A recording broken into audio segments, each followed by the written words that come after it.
الناس سابقا من أجل صفة واحدة يحبون الشخص. يعني انه بمعنى كلامك انه الحب سابقا يختلف عن هسه؟ طبعا. الناس سابقا من أجل صفة واحدة يحبون الشخص كله. الأنانية وصلت بيهم المرحلة أنه يحبون فقط هذه الصفة بهذا الشخص. زين. الناس ما حبتنا كلنا، تفهرست ذهب أبدتهم لمعتي تشذرت. حلو. وهاي كم مرة انسى روحي وبل تريد اتصور. الله. مو امان من كثر خوفي احس روحي منت.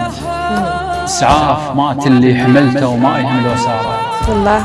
فال كل ذكرت مدينة وخاف طاقة هجرة بيه، بس بلايات اللي بمكة من الفرائض. الطير ما يفز من خطفه بكثر ما بين عليه. الله الله.